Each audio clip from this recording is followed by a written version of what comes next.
ব্যাপার কি মহারাজ?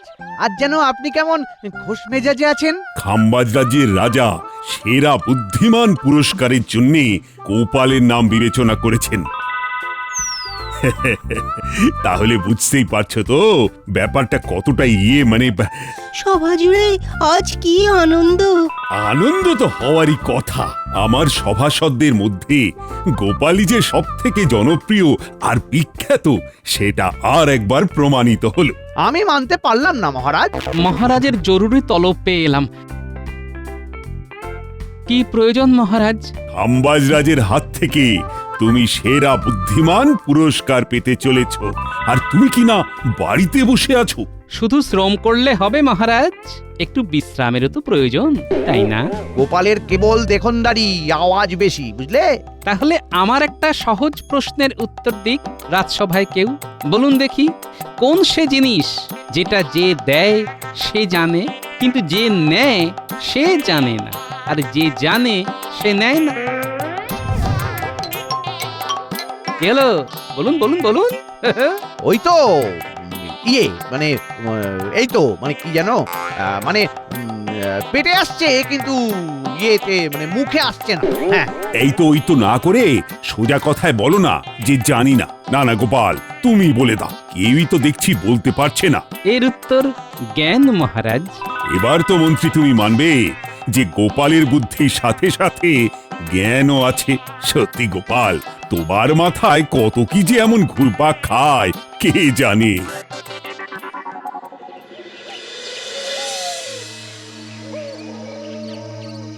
না না না না না না না, গোপালকে নিয়ে মহারাজের এই বাড়াবাড়িটা আর সহ্য করা যাচ্ছে না। বেশ বুঝতে পারছি কৃষ্ণনগরে আসল জ্ঞানী আর বুদ্ধিমানের কোনো কদর নেই। আরে মা, এমন বুদ্ধিমান লোকই তো আমার দরকার ছিল। না না না না, একে ধরে কাজ হবে মনে হচ্ছে। কাজ কোথায় যাচ্ছেন মন্ত্রী মশাই? আমার যে আপনাকেই চাই। এই কেড়ে, ওরে বাবা রে, উঠে যাচ্ছি তো, উঠে যাচ্ছি।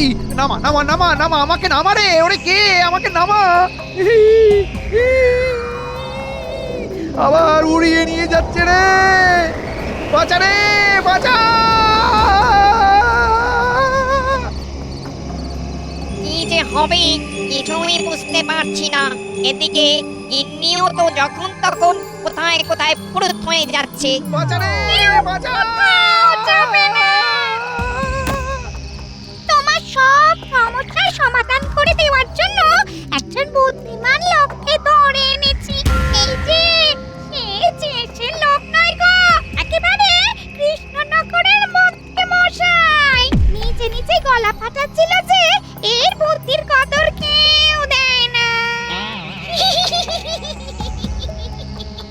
এই এই এই, ছাড়ো ছাড়ো আমায়, ছাড়ো ছাড়ো আমায়। এক পেট নিতে হয় না, আবার ভূত দোসর। কাদের পাল্লায় পড়লাম রে। এই চুপ! এই না হলে বউয়ের মতন কাজ, তোমার মতন পেতনি দুটো হয় না। কিন্তু আমাকে এখানে ধরিয়ে নিয়ে আসার কারণটা কি? আমি কি করলাম? কিচ্ছু করনি, তবে এবার করতে হবে। আমার একটা সমস্যার সমাধান করে দিতে হবে তোমার বুদ্ধি দিয়ে। করতে পারলে ভালো, নাহলে গেল মেরে একেবারে ভূত বানিয়ে দেব। সমস্যার সমাধান আছে তো, আছে, একজন আছে। আসলে কৃষ্ণনগরের আসল বুদ্ধিমান লোক তো গোপাল, আমি আর কি। মনে হচ্ছে লোকটা গুলিয়ে দেওয়ার চেষ্টা করছে। স্বীকার করে নিতে কোনো লজ্জা নেই, অন্য কেউ তো জানবে না। আর বুদ্ধিমান লোকের সন্ধান দিলে ভূত এবার আমাকে ছেড়েও দিতে পারে। বেশ তো, গোপালকেও না হয় তুলে নিয়ে আসবো, কিন্তু তোমাকে ছাড়বো না। এই রে, তা কেন? আরে বাহ, গোপাল এসেও যদি আমার স্বামীর কোনো সুরাহা না করতে পারে, তাহলে ওই গোপাল আর তোমাকে দুজনকে ভূত বানাবো। চলো গিন্নি, মন্ত্রীকে এখানে বেঁধে রেখে দুজনে মিলে গিয়ে গোপালকে তুলে নিয়ে আসি।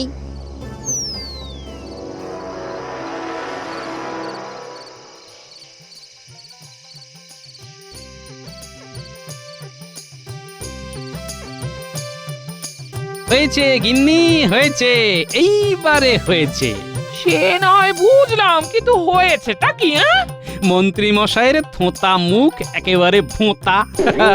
কারণ খাম্বাজ রাজ্য থেকে এবার পুরস্কার জুটেছে আমার। তাহলে আর কি, হই হই করে চারদিকে বলে বেড়াও। বুঝেছি, আমার পুরস্কার পাওয়ার খবরে খুশি হলে না তাহলে? হ্যাঁ, তুমি পুরস্কার পেলে আমার আর কি ক্ষতি বৃদ্ধি হবে গো? আমাকে তো সেই ফাই ফরমাসি খাটতে হবে, আর হাত পুড়িয়ে রান্না করতে হবে। হ্যাঁ, না না না, আমি থাকতে তুমি হাত পোড়াবে কেন গিন্নি? দেখো না, আজ আমি কেমন তোমাকে রান্না করে খাওয়াই। এই তুমি থামো বাপু, অত কেরামতি আমি সহ্য করতে পারবো না। হ্যাঁ, আগে আমি আড়াল হয়ে যাই, তারপর তুমি যা ইচ্ছে তাই করো। হ্যাঁ, আরে আরে, এই দেখো ও গিন্নি, আরে চললে কোথায়? যা, চলে গেল। না, এবারে তো তাহলে সত্যি সত্যি আমার হাতের খেলা দেখাতে হবে।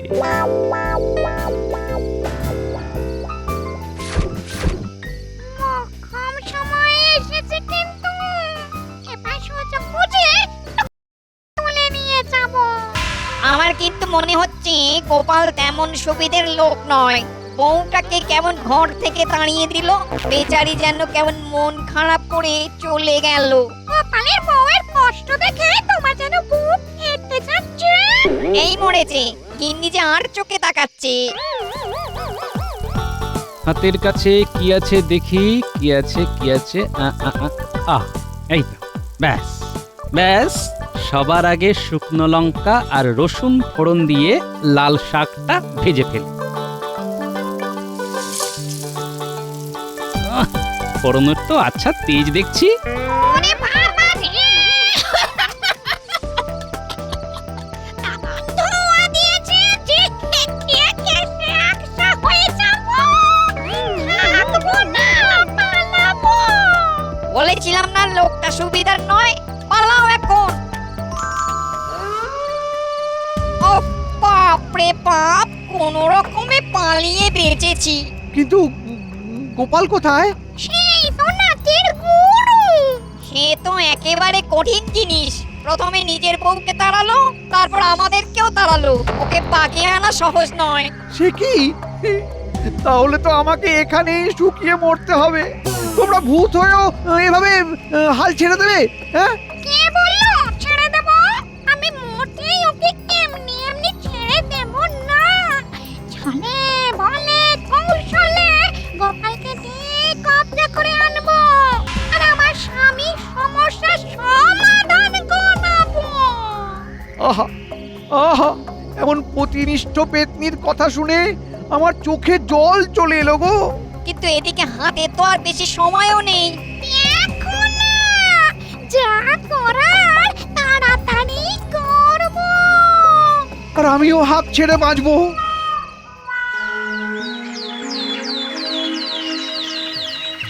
না না না, একটু যে হাঁপ ছেড়ে বাঁচবো তার উপায় নেই। হঠাৎ করে এ কি উটকো বিপদ!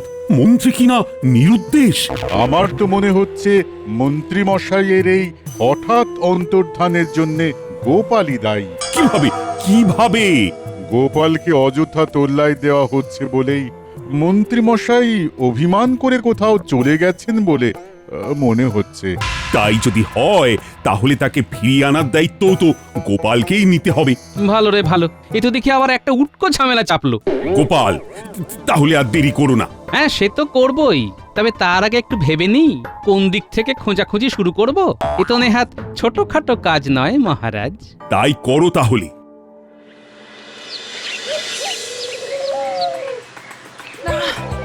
আজ যেন চুল বাঁধতে বাঁধতে একটু বেশি বেলা হয়ে গেল। সুযোগ খুঁজছিলাম আর ঝপ করে পেয়ে গেলাম।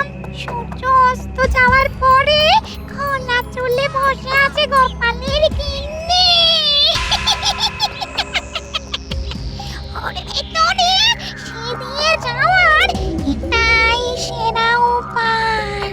তারপর ঠিক গোপালকে কায়দা করে ফেলবো।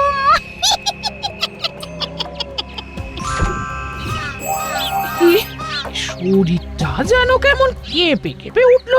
হ্যাঁ,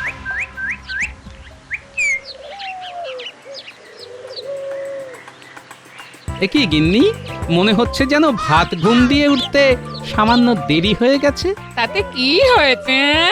ব্যাপার কি, আজ যেন গিন্নির গলা থেকে একেবারে মধু ঝরছে, তাই জন্যে কি গলাটা একটু কেমন কেমন শোনাচ্ছে? আরে খেটে খেটে মানুষটার কি অবস্থা হয়েছে? খুব হয়েছে, এবার এইসব আদিক্ষেতা বন্ধ করো তো গিন্নি, এক্ষুনি তো আবার মুখ ঝামটা দেবে। কি যে বলো, তাই আবার হয়? আমার যে আজ স্বাদ হয়েছে তোমার সাথে একটু সান্ধ্য ভ্রমণে বেরোতে। হ্যাঁ, নিয়ে যাবে তো আমায়? আহা, কতদিন পরে তুমি এত আদর করে আবদার করলে গিন্নি। না না না, তোমার এই আবদার তো রাখতেই হবে। চলো তাহলে আজ না হয় একটু হেঁটেই আসি।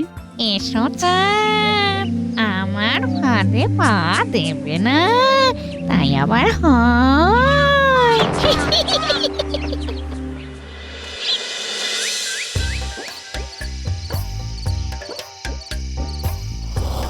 এই তো আমার পছন্দের বাগানে এসে গেছি। এসো না, এসো, এবার ছোঁয়াছুঁই খেলি। আরে, তোমার কি ভীমরতি হয়েছে? হ্যাঁ, এখন এই সন্ধেবেলা ছোঁয়াছুঁই খেলতে বলছো, এরপর বলবে কানামাছি, তারপর লুকোচুরি। এই কি শুরু করেছো বলো তো? হ্যাঁ, করেছি আমি, আর শেষটাও করব আমি। তুমি এখন আমার এলাকায় চলে এসেছো। এ কি, এই গলা তো মানুষের নয়, তবে কি? ঠিক ধরেছ, আমি পেতনি। আর এখন শুধু তুমি নয়, সঙ্গে তোমার বউও আমার খুব চাই। তাই কোনো কায়দা না করে সুর করে আমার সাথে চলে এসো দেখি।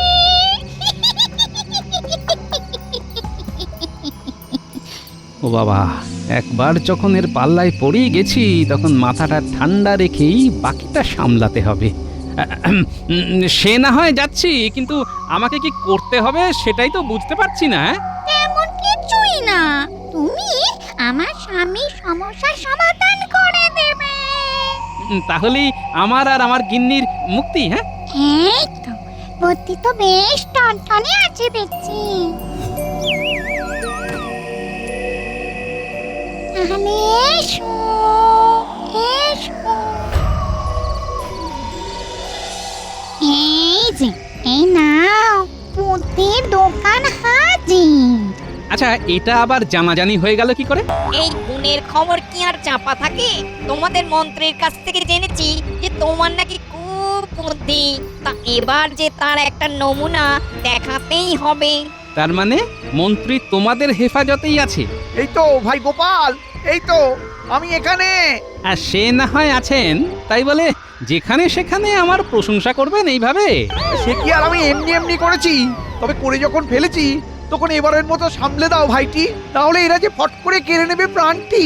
তোমাদের গালগপ্প ছেড়ে আমার একটা সমস্যার সমাধান বাতলে দাও দেখি চটপট। কিন্তু সমস্যাটা কি? আমরা 3 ভাই, তবে আমাদের বাবা মামদভূত। তার বিষয় আশয় সেই ছেলেকেই বুঝিয়ে দেবে যে সব থেকে বেশি বুদ্ধিমান। তাই তিনি এখন এদের বুদ্ধির পরীক্ষা নিচ্ছেন। আগের গুলোই টুকটাক সামলে দিলেও এবার বেশ ফাঁপড়ে পড়েছি। আমাদের 3 ভাইকে যে কোনো উপায় একটা বড় ঘর ভরে দিতে হবে। কি গেরোয় পড়েছি, কি দিয়ে যে ভরি। বলো কি, সম্পত্তি নিয়ে ঝামেলা তাহলে ভূতেদের মধ্যেও পুরোদমে আছে বলছো? সে যাই হোক, তা তোমার দাদারা কি করে করুক, তারপর আমি না হয় ঠিক একটা ব্যবস্থা করে দেবো, বুঝলে? যাক বাবা, তাহলে নিশ্চিন্ত। আমিও পাবো ছুটি। তবে একটা ছোট্ট সমস্যা আছে যে। তোমার আবার কিসের সমস্যা? না মানে, এই ব্যবস্থা করার জন্যে আমাকে আর আমার গিন্নিকে যে বাড়ি ফেরাতে হবে। বেশ, সে না হয় যাও, তবে এটাও শুনে রাখো, তুমি না ফিরে এলে মন্ত্রীকে তো ছাড়বই না, উল্টে দলবল নিয়ে তোমার উপরে চড়াও হব, তখন টের পাবে। তবে এটাও জেনে রাখো, তুমি যদি সব সামলে দাও, তবে তোমাকে আমরা সোনায় দানায় ভরিয়ে দেব। ফিরে আসবে তো ভাইটি? এই তো আজ রাতে যাব, আর কাল সকাল সকাল চলে আসবো।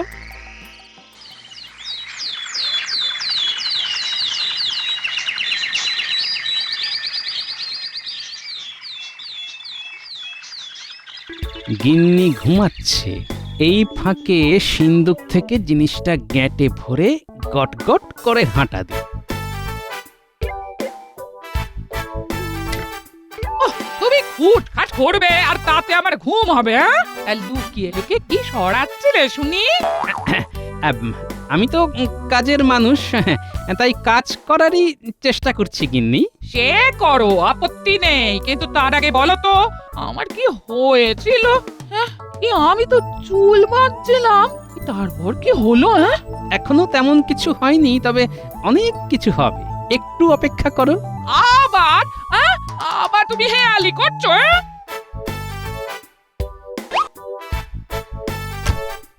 এখন হেয়ালি মনে হচ্ছে, তবে আমি ফিরে এলে বুঝবে আমি তোমার খেয়ালি রাখি গিন্নি।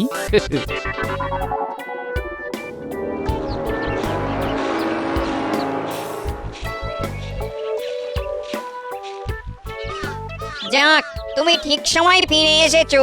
ওই দেখো, ওদিকে বোধহয় পরীক্ষা দেওয়ার তোড়জোড় শুরু হয়ে গেছে। সে হোক না, আমরা না হয় ততক্ষণ একটু তফাৎ থেকেই উঁকি মারি। তাই করি, মন্ত্রী মশাইকেও সঙ্গে এনেছি। কোনো ফাঁকিবাজি হলেই দুজনকেই যাতে হাতে নাতে ধরতে পারি। গোপালের চালে মামদো বাবা বেসামাল হলো বলে। ওই দেখো, ওরা কি বলা কওয়া করছে। কিরে বড়, দেখি দেখা তোর কেরামতি, ঘরটা ভরে ফেল এবার তাহলে। এটা আবার কোনো কাজ হলো? আমার এক চুটকিতেই তো ঘর ভরে যাবে।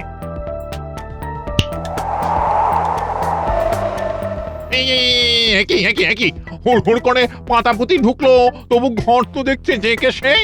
কি হলো? চুটকির কায়দা তো একেবারে চটকে গেল। না, হাল ছেড়ে দেওয়া ছাড়া আর তো কোনো উপায় নেই।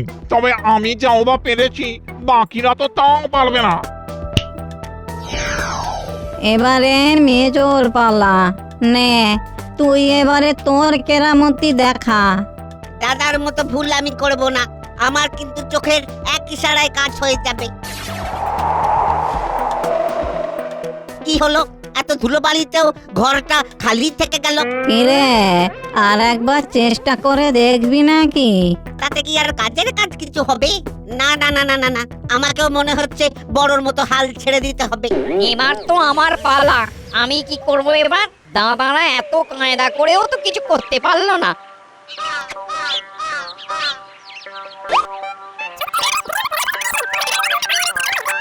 তাহলেই হয়ে যাবে। হয়ে বেশি হবে। দূর থেকে দাদাদের কসরত দেখছিলাম, তবে আমি কিন্তু তৈরি হয়েই এসেছি। বেশ তো, তোর কেরামতিটাই দেখা বাকি, দেখি তুই কি করিস।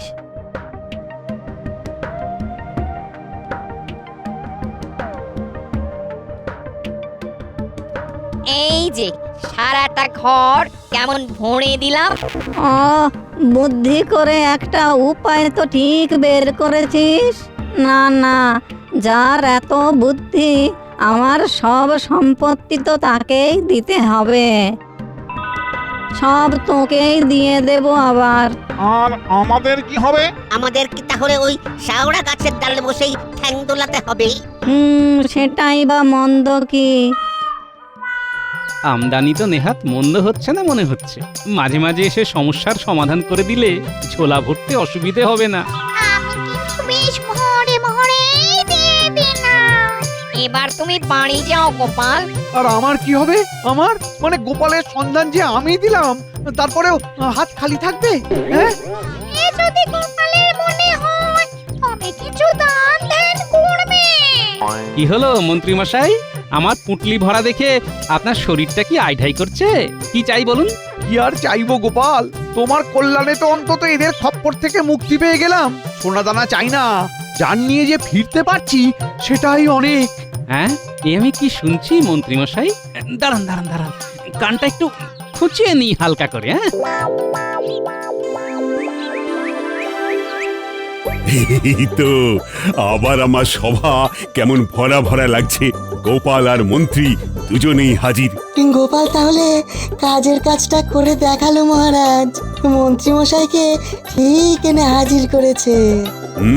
তাই তো দেখছি গোপাল তাহলে সত্যি সত্যি মন্ত্রীকে ফিরিয়ে আনতে পেরেছে।